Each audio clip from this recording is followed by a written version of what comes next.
Au fil des épisodes des Seniors Actifs, nous partirons à la découverte des acteurs clés de notre santé, nos 20 meilleurs médecins.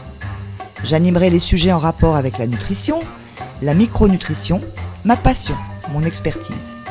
J'inviterai également des experts qui partageront divers thèmes qui leur tiennent particulièrement à cœur dans d'autres domaines du bien-être global. L'objectif de ces podcasts est de partager nos expériences, nos missions de vie, nos secrets. Inspirer les seniors qui sont dans une démarche de mieux-être global et qui souhaitent rester au top de leur forme le plus longtemps possible. 3,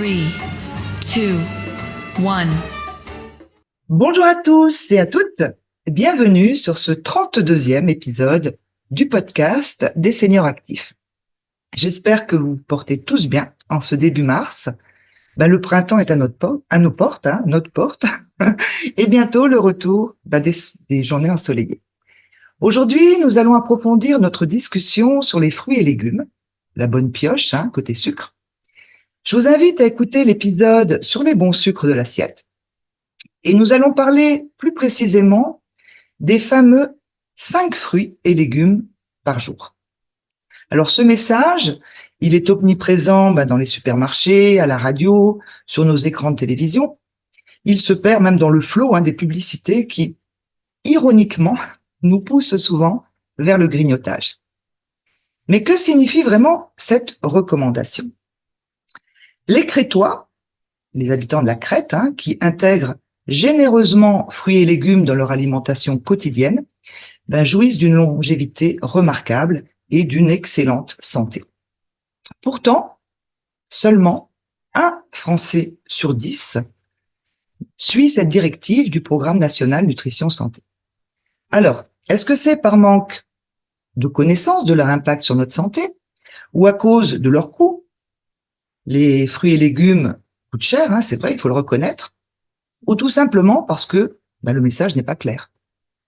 Lorsqu'on parle de 5 fruits et légumes par jour, il s'agit en réalité d'au moins 5 portions de fruits et légumes, ce qui signifie 6, 7, 8, 9, 10 portions.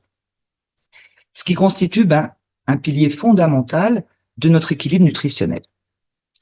Dans cet épisode, nous allons lever le mystère sur cette notion de portion. Et dans le prochain épisode, nous explorerons la valeur nutritionnelle des fruits et légumes, autrement dit, les nutriments qu'ils apportent et qui impactent positivement la santé. Alors, qu'est-ce qu'une portion de fruits et légumes? Une portion de légumes correspond à un quart d'assiette standard de légumes ou de mélange de légumes. Prenez l'assiette, un quart, ça doit être coloré de légumes. Ou une assiette de salade, c'est une portion de légumes. Et je vais vous donner quelques chiffres, mais vraiment juste à titre indicatif, pour une portion. Alors, 50 grammes de salade, 65 grammes de concombre, c'est une portion, 85 grammes de tout ce qui est poivron, carottes, champignons de Paris, aubergines, choux, 90 grammes de blettes, c'est une portion, 95 grammes de courgettes, 100 grammes de poireaux, 130 grammes de pommes de terre, d'haricots blancs, alors un demi-avocat, c'est une portion, un artichaut, c'est une portion. Et côté portion de fruits, alors qu'est-ce que c'est qu'une portion de fruits? Alors, c'est un gros fruit, comme une pomme, une poire, une banane, une orange, une pêche, ou 2 fruits moyens, comme l'abricot, la prune, la figue, le kiwi, la clémentine. Et pour ce qui est des petits fruits, on parle d'une poignée de petits fruits. Ça concerne la fraise, la framboise, les grains de raisin, la cerise, les noix, les noisettes, les amandes. La mission 5 portions de fruits et légumes par jour, elle est facilement accomplie avec 2 portions de crudités, 1 portion de légumes cuits et 2 portions de fruits par jour. Et c'est là que rentre la notion de au moins. Au moins, ça signifie pas moins, mais plus. Misez sur 7, 8, 9, 10 portions de fruits et légumes par jour. Alors, pensez aux crudités en début de repas. Elles ont énormément d'intérêt. Alors, tous les légumes se mangent crus, sauf la pomme de terre et le poireau. Alors, on va préserver les vitamines, c'est super. Et la digestion, elle va commencer dans la bouche parce que ces crudités, on les croque, on les mâche avant de les avaler. Et les enzymes salivaires, elles font leur travail, ce qui va économiser le travail de l'estomac. Alors, si vous vous souvenez de l'épisode sur les bons sucres, alors on va privilégier la carotte crue. Pourquoi? Parce qu'elle a un index glycémique beaucoup plus bas que la carotte cuite. Et là, on va économiser le pancréas. Toute notre vie, il fabrique l'insuline pour gérer le glucose des sucres. Et dans le prochain épisode, je parlerai du diabète sur plusieurs épisodes parce que c'est un sujet qui est très important.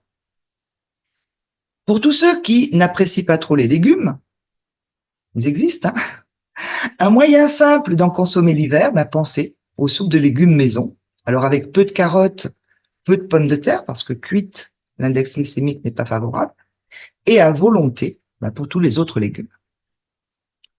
Le hic aujourd'hui, c'est un fait reconnu, la qualité nutritionnelle de nos fruits et légumes a chuté de façon très très significative depuis les 30 dernières années. Pourquoi? Parce qu'ils poussent déjà dans des terres moins riches, où l'accent est mis davantage sur un meilleur rendement, plus de quantité, et ça à grand renfort de pesticides et aux traitements chimiques, et tout ça au détriment de la qualité. Les fruits sont souvent cueillis avant maturité, on les transporte, on les stocke en chambre froide, ce qui affecte leur valeur nutritive. Il en va de même pour les légumes, dont les nutriments sont perdus, plus par tout ce qui est mode de préparation, on les pèle, on les cuit. Alors, en résumé, nos assiettes ne fournissent plus les éléments essentiels, les nutriments, dont notre corps a besoin pour fonctionner de manière optimale. Et les maladies dites de civilisation, elles explosent. Comme je l'ai expliqué dans le premier épisode de ce podcast, le thème c'était notre santé aujourd'hui, ce n'est pas une fatalité, mais plutôt le reflet de notre environnement, de notre style de vie et de nos choix alimentaires. Je vais en rester là aujourd'hui avec les fruits et légumes. On les retrouvera début avril pour présenter leur intérêt nutritionnel, l'intérêt de leurs nutriments. Et en attendant, je vous propose de vous retrouver pour le prochain épisode. Alors, nous serons le jeudi 21 mars. Mon invité sera Gaël Lafitte et nous parlerons de quoi? Nous parlerons d'amour et de spiritualité. Je ne vous en dis pas plus. Belle journée à tous et à très vite.